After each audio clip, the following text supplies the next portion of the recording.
모두를 위한 AI, 대한민국 AI 인재 양성 국가 전략. 교육부에서 2025년 11월에 발표를 했습니다. 근데 글로벌 AI 경쟁의 핵심을 인재로 보고 있고요. 우리가 근데 자원도 없고 여러 가지 어려움 속에서도 이만큼의 국가 경쟁력을 갖추고 어떤 경제 부국이 된 것은 결국은 재능 경쟁력이 있었다. 하지만 현재 위협받고 있다라고 판단을 하고 있고요. AI 경쟁은 어떤 최고의 기술보다 다양하고 역량 있는 인재가 있는 쪽으로 승리한다.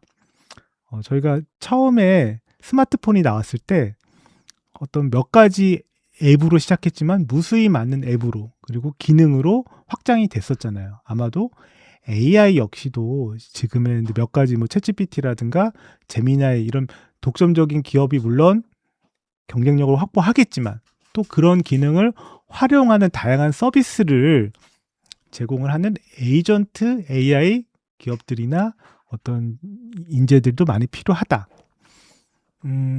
우리나라의 AI 경쟁력이 근데 글로벌 AI 지수에서 무려 세계 6위라고 하는데, 근데 저는 이거는 조금 무조건 좋게 볼 건 아닐 것 같아요. 왜냐니까 1위와 2위의 격차도 어마어마하고 2, 3, 4, 5, 6위 간의 격차도 무척 클 거다라고 생각을 합니다.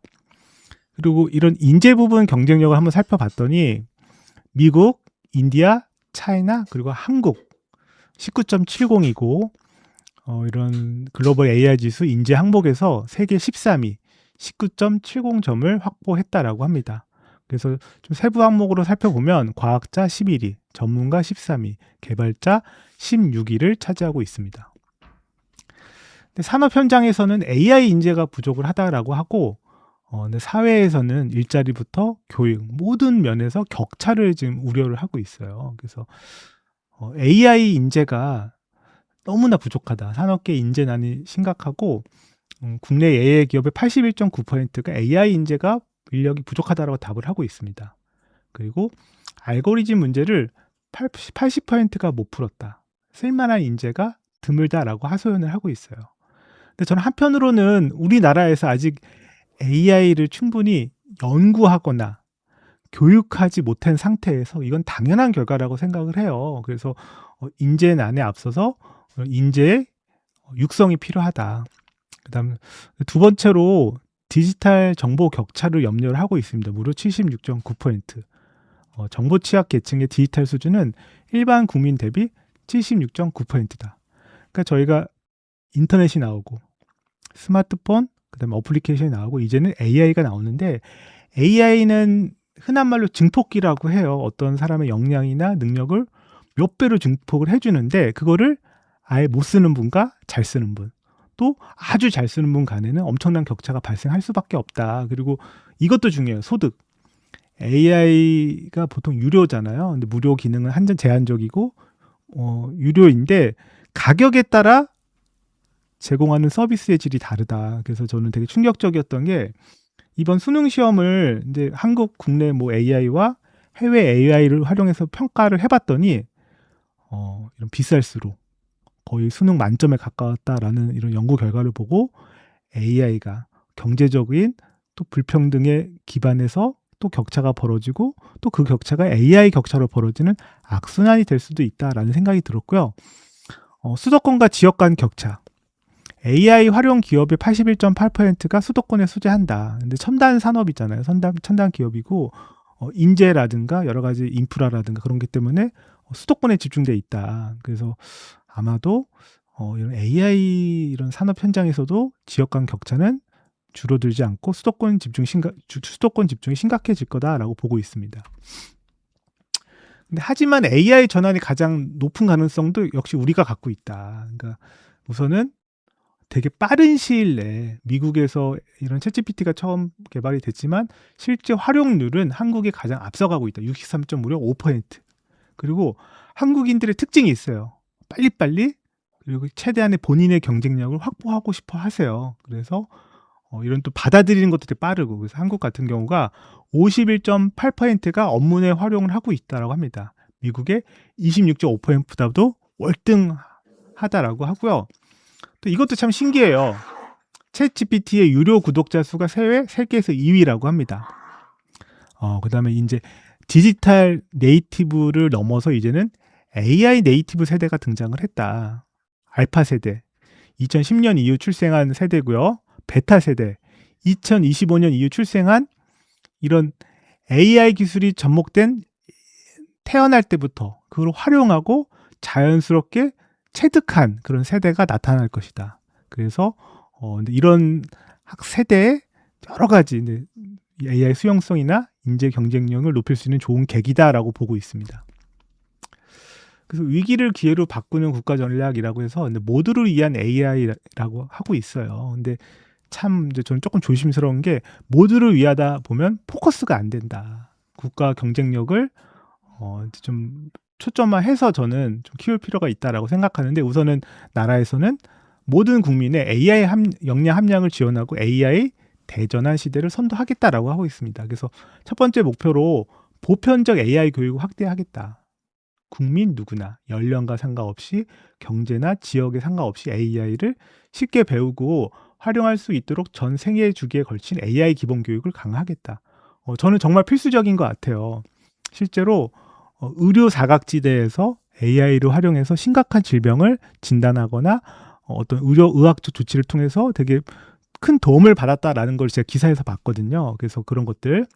그다음에 두 번째 목표가 다층적 AI 인재를 양성하겠다. 그래서 AI 세대 세계 3강 도약을 견인하는 혁신 인재와 융합 인재를 체계적으로 양성하겠다. 그래서 AI 리터러시, AI 소양을 기반으로 AI 융합 전문 인재를 키우고 그다음에 결국은 AI 핵심 인재를 육성하겠다.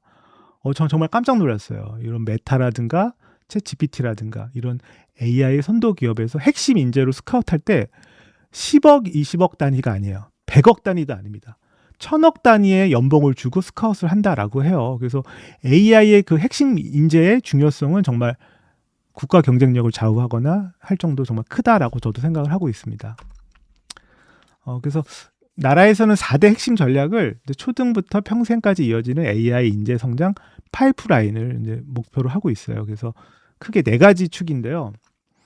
이 첫 번째는 초중고에 맞춤형 AI 교육 확대하겠다. AI 역량을 함양하겠다. 그다음에 두 번째 전략은 고등교육, 대학인 것 같아요. 역량을 결집해서 다층적 AI 인재 양성을 강화하겠다. 그리고 세 번째 전략은 평생 직업교육에서 이런 직장인들도 평생교육 측면에서 AI를 좀 활용할 수 있도록 하겠다. 그리고 마지막으로 AI가 지금 너무나 빠르게 급속도로 기술 발전을 하고 있기 때문에 아직 법이나 어떤 지원 조직이나 이런 것들이 충분히 공고하지 않아요. 그래서 이런 AI 인재 성장 기반을 정비하겠다라고 합니다.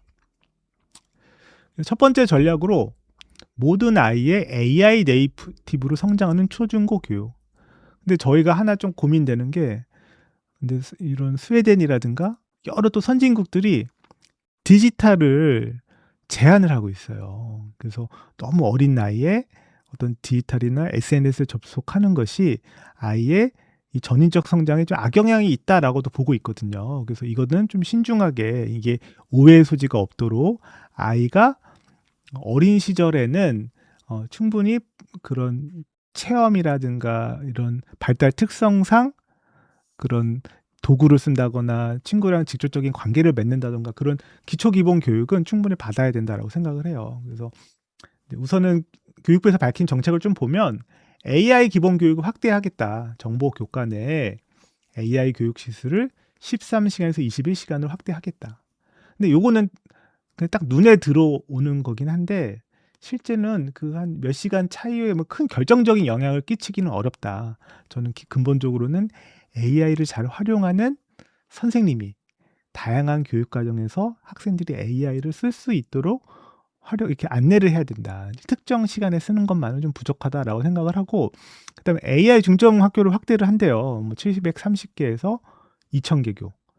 근데 이게 사실은 형식적이거나 그런 성과주의 학교로 이렇게 변질될 수가 있어요. 특정 예산을 교부하고 어떤 이런 그냥 형식적인 사업 운영이 될 수 있기 때문에 우선은 아까 제가 말씀드렸던 AI 활용 역량을 교원의 역량을 함양하면서 AI의 다양한 교육적 활용이나 교육과정 운영을 조금 할 수 있도록 충분히 이런 것들을 지원하고 대학이랑도 연계를 좀 해야 된다. 그리고 기업의 이런 최첨단 이런 AI 기술들을 빨리 접목을 해야 된다. 그래서 이런 것들이 형식만 AI 교육이 되면 안 된다라는 생각이 들고, 융합 스팀 교육을 강화하겠다. 근데 지능형 과학실 앞으로 학교마다 다 27년도에는 100% 구축을 하겠다. 그러니까 저희 학교에도 과학실이 2실이 있는데, 한 실은 현대화돼 있고 한 실은 아직 노후화돼 있어요. 그러니까 이런 곳에 AI를 활용할 수 있는 무선 인터넷망이나 스마트 기자재, 여러 가지 이런 AI 플랫폼을 좀 빨리 접목을 했으면 좋겠다라는 생각이 들고, 학생들이 이제 데이터를 이해하고 분석, 활용하는 능력을 강조하겠다. AI라는 게 결국 딥러닝 하잖아요. 그리고 데이터 기반이고, 데이터를 분석해서 확률적으로 계산을 하는 거고, 어떤 매개 변수를 활용해서 가장 최적화된 답을 끄집어내는 건데, 이런 AI를 활용하는 우리들이 그런 AI의 이런 운영 시스템이라든가 원리를 이해를 한 상태로 AI를 활용을 해야 된다. 그리고 물적, 인적 인프라를 확충을 하는데, 학생들한테 1인 1 디바이스를 보급하고 10기가 무선망을 확대하겠다.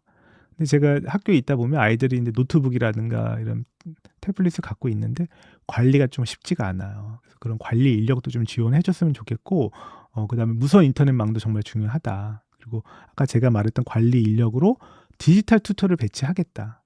그래서 이런 것들을 공모 사업이나 뭐 예산을 교부하는 게 아니라 학교 자체 예산을 좀 확대해서 자체적으로 좀 뽑을 수 있게 하면 좋겠다라는 생각이 들어요. 이렇게 외부의 인력을 지원을 받으면 보고하고 정산하고 막 이런 번거로운 절차가 너무 많더라고요. 그래서 이런 것들은 학교 어떤 기본 운영비나 어떤 자체 예산을 확보할 수 있도록 좀 넉넉하게 학교의 기본 운영비를 좀 배분을 했으면 좋겠다라는 생각이 들고, AI 영재 조기 양성, 과학고, 영재학교, AI 소프트웨어 특화 교육과정 지원을 확대하겠다. 그러니까 이게 대학 입시랑도 좀 관련이 있을 것 같고, 대학에도 이런 우수한 인재들이 갈 수 있는 과가 생기고, 또 그런 학생들이 준비할 수 있는 영재고 과학고가 좀 필요하다. 그리고 AI 입학 전형이 그런 진짜 영재들, 아까 핵심 인재를 얘기를 했잖아요. 이런 핵심 인재가 양성될 수 있는 그런 전형과 교육이 같이 병행이 돼야 된다라고 생각을 합니다. 세계를 선도할 AI 혁신 인재 파이프라인 구축. 학석박 패스트트랙을 신설하겠다. 그러니까 지금 AI 인재 양성에서 우리가 많이 뒤처져 있어요. 지금 한 해 한 해 정말 초 단위가 아니라 그 나노 단위로 지금 경쟁을 하고 있는데, 석박사가 너무 부족하고, 그래서 우선 통합 과정이나 뭐 패스트트랙 도입하는 거에 대해서는 긍정적으로 바라보는데, 다만 그거를 가르칠 수 있는 교수님들이 계셔야 될 것 같아요. 그래서 이런 핵심 인재를 가르칠 수 있는 우수한 교수진을 확보할 수 있는 방안, 이런 대학에서 기존의 교수님들의 처우가 일정한 어떤 기준이 있는데 그걸 월등히 추월하는 인센티브를 줘서 우수 해외 교수님들을 좀 초청을 한다거나, 아니면 국내 교수님들의 어떤 지원을, 이렇게 정책적 지원을 통해서 이런 연구 역량을 좀 함양해야겠다라는 생각이 들고요. 이공계 우수 인재 전주기 성장 트랙, 우수 학부생을 선발을 하고 뭐 2천만 원의 장학금과 연구비를 집중 지원하겠다. 그리고 학부부터 포스트 닥터까지, 닥터 과정까지 안정적으로 국내 정착을 지원하겠다. 그러니까 사실은 최고의 우수 인재가 우리나라 같은 경우는 의대에 다 좀 쏠리고 있잖아요. 이공계 인재가 제대로 된 처우나 지원, 안정적인 이런 진로가 보장되고 있지 않다. 그래서 이런 것들은 정말 국가 차원에서 정말 적극적인 지원을 해야 된다. 그리고 이런 대학원 교육 연구할 때 두뇌 한국 21, BK 21이 있어요. 각종 연구 재단들의 연구 이런 성과 관리인데, 앞으로 좀 13개 이런 연구단에서 25개 이상을 늘리고, 박사 과정 학생들의 이런 연구 장학금도 좀 더 지속적으로 지원하겠다. 그래서 마지막에 해외 우수 인재 유치가 나오잖아요. 그래서 이 AI는 오픈 소스이고 전 세계가 정말 무한 경쟁을 하고 있다. 그리고 해외 같은 경우는 여건이 좋아요. 예를 들면 그 AI를 연구할 수 있는 하드웨어, 뭐 우선 이런 여러 가지 이런 좋은 칩이라든가 이런 AI 데이터베이스라든가 이런 것들이 잘 구축이 돼 있어야 되는데, 한국 같은 경우는 이게 아직 많이 열악하잖아요. 그래서 저는 이런 생각이 들어요. 핵심 연구 단지와 교육 단지를 클러스터를 하나 만들어야 된다. 그리고 그 대학이나 그 클러스터를 집중 지원해서 국가 차원의 집중 양성이 필요하다라고 생각을 합니다. 그래서 모든 전공에 AI를 접목하는 융합인재 양성을 하겠다. 그래서 뭐 부트캠프, 그 다음에 AI 디지털 그 전환 중점 전문대학, 실무형 인재도 양성을 하겠다. 그리고 모든 학생을 위한 AI 교육으로 전공과 무관하게 모든 학생을 대상으로 AI 교양 강좌를 개설을 하겠다. AI 리터러시, AI 윤리, AI 여러 가지 융합 강좌.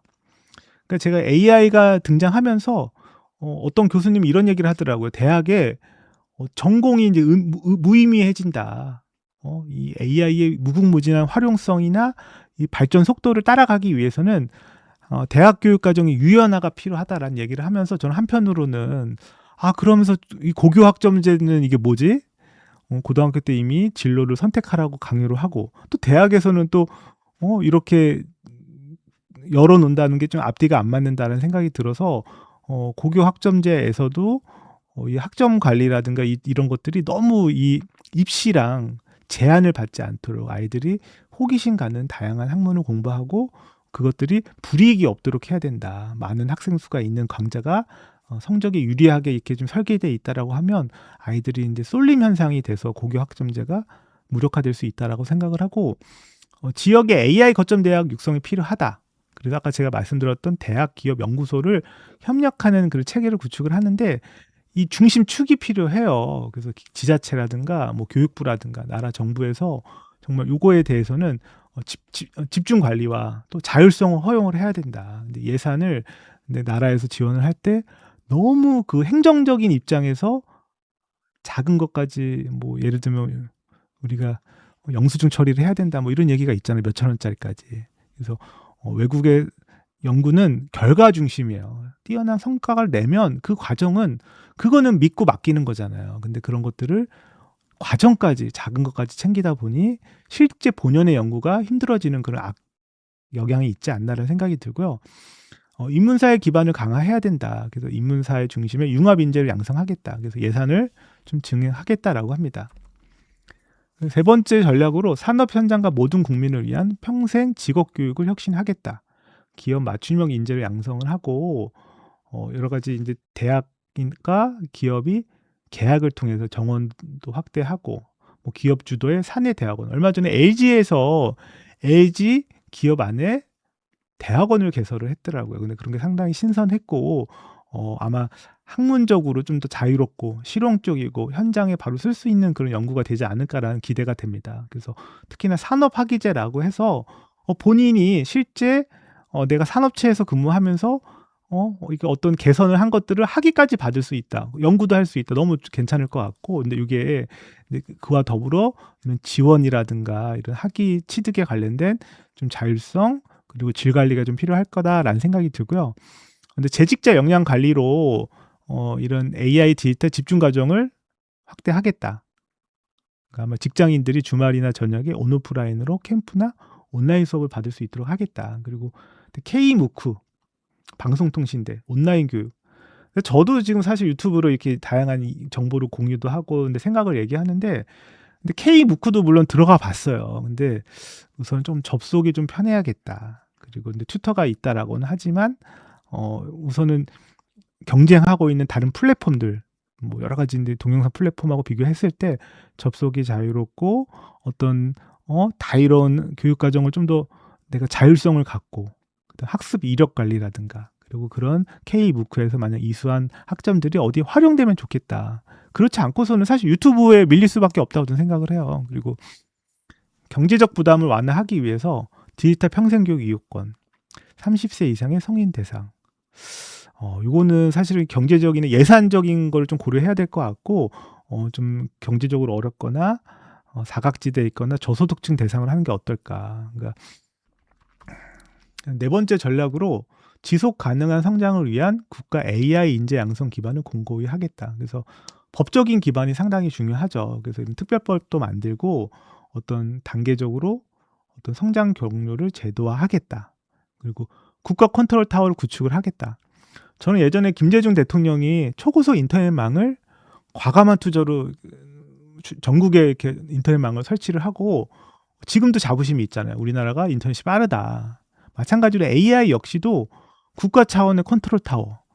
어떻게 보면 중국 같은 경우가 AI 인재 풀도 많은데 국가에서도 적극적인 지원과 여러 가지 지원 정책을 펼치고 있다고 알고 있거든요. 그래서 인재 양성과 인재가 본인의 그 진로를 잘 개척할 수 있도록 좀 보장을 해달라. 그래야지 우수 인재가 유인이 되죠. 그리고 데이터 기반 정책으로 대한민국 인재 지도까지 만들고 여러 가지 이제 좋은 얘기가 있는데, 근데 AI라는 것들이 행정 이런 탁상 공론으로 끝나면 안 된다. 현장의 목소리, 현장의 의견이 청취가 돼야 되고, 중요한 건 그에 따른 인센티브예요. 그러니까 요즘에 이제 미국 기업 같은 경우는 테슬라나 뭐 이런 데 보면은 워라밸 없이도 일을 해요. 근데 그만큼 과감한 인센티브를 주거든요. 성과에 대한 성과를 그 낸 사람에 대한 충분한 보상. 그래서 저도 우리나라가 이렇게 성장 동력이 꺼져가는 것 중에 하나가 연공 서열에 너무 매달려 있다. 열심히 하는 분들, 뛰어난 성과를 내신 분들이 그에 합당한 충분한 인센티브 보상을 받아야 되는데, 이런 행정기관이라는, 저도 이제 초등학교 교감으로 근무하는데 그런 게 너무 없다. 그러다 보니 점점 무기력해지거나 침체되는 게 있다. 특히 AI-같이 경쟁이 심한 분야에 있어서는 과감한 투자와 인센티브 이런 것도 필요하다. 그리고 근데 소버린 AI라고 하잖아요. 독자적 AI 기반. 그래서 우리나라 언어 역사 전체성을 기반한 인문사회 디지털 DB를 구축을 하자. 근데 한편으로는 이제 이 AI가 앞으로는 모든 핵심 전자제품, 개인의 모든 어떤 삶의 반려한 축이 될 것이다. 근데 그 데이터가 해외 기업한테 이게 의존하게 되면 상당히 큰 문제가 있다. 그래서 우리나라가 이제 인터넷 망일 검색 사이트도 그렇고 독자적으로 이런 한글 소프트웨어 등 이런 걸 만들었잖아요. 그래서 독자적 AI는 꼭 필요하다. 특히나 나중에 향후에 군사 활용 측면에서도, 국가 보안 측면에서도 AI가 어떤 독자적으로 소버린으로 구축을 해야지 그게 중장기적으로 국가 경쟁력이나 개인의 안정적인 생활 보호에 있어서 중요하다라고 생각을 합니다. 그래서 이제 교육의 문제 중에 가장 심한 게 교육 격차고 지역 격차예요. 그래서 AI 교육 지원 센터를 많이 설립을 하겠다라고 이제 얘기를 하고 있고, 뭐 AI 교육 프로그램도 제공하겠다라고 하는데, 이 센터가 이름만 센터인 교육청에 보면 온갖 센터가 한 10개는 넘는 것 같아요. 근데 그게 막상 한 사람이 2개, 3개 센터를 담당하고 있어요. 저 역시도 교육청에 있을 때 제가 뭐 기초학력 무슨 센터, 무슨 센터를, 학부모 지원 센터 다 장이에요. 근데 막상 이름만 그렇지 그게 그 역할을 제대로 수행하느냐, 그러니까 형식적으로 하는 게 아니라 이것도 그냥 문서상의 센터가 아니라 실질적인 지원 센터가 돼야 된다. 그래서 시설과 인력과 예산이 지원 없이는 그냥 겉으로 보여주는 형식적인 센터다라는 생각이 들고, 고등학교 단계에서는 AI 거점 대학이라든가 여러 가지 이런 전략 산업과 연계해서 인재 양성의 허브를 좀 대학을 육성을 하겠다라고 얘기를 하고 있고,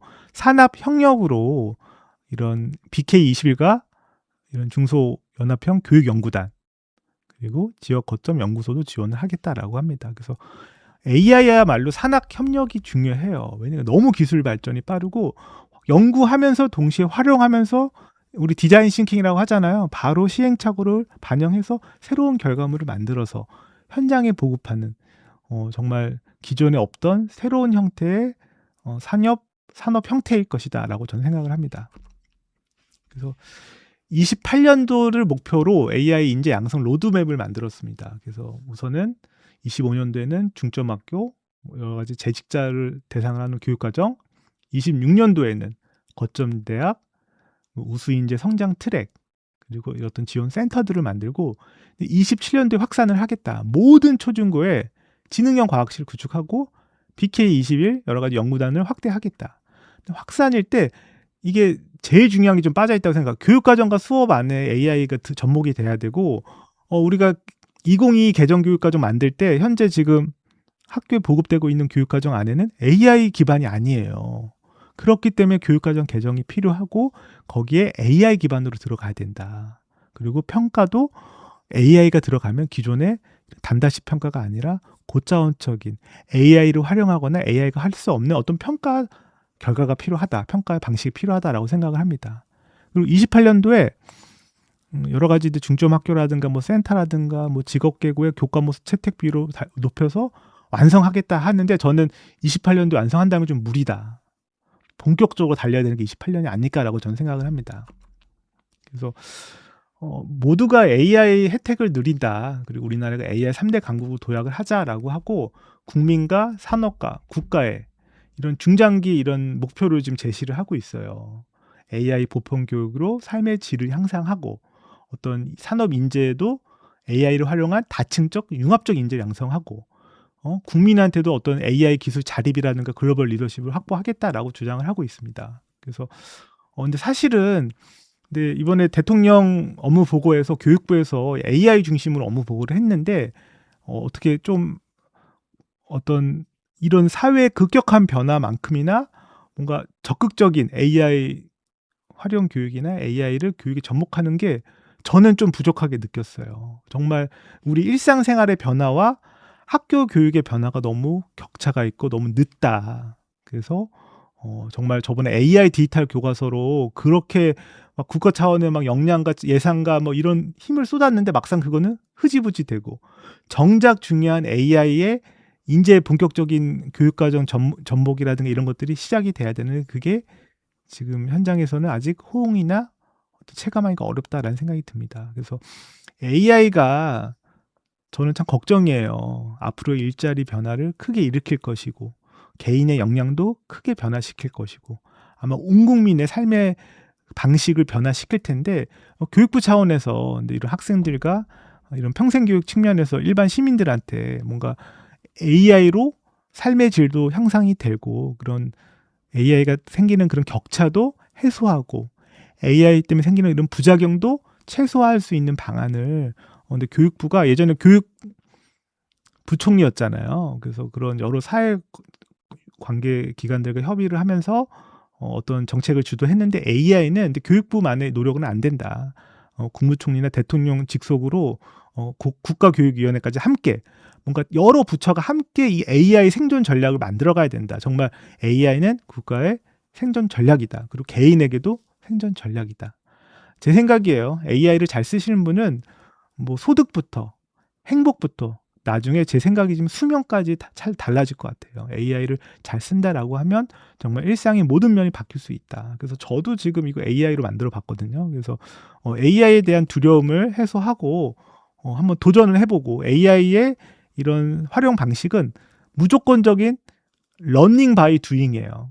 해보면서 그냥 하는 거예요. 저도 뭐 AI 뭐 잘 쓸 수 있나요? 근데 무조건 해보면서 생각하고 고민해보고 도전하다 보면 제가 이렇게 성장하듯이 AI도 성장하고 서로 시너지를 익힌다는 생각이 들거든요. 그래서 국가 차원에서도 AI 이런 전략에 있어서는 딱 정선된 전략을 퍼트리는 게 아니라 계속 수정 보완을 하면서 만들어갔으면 좋겠습니다.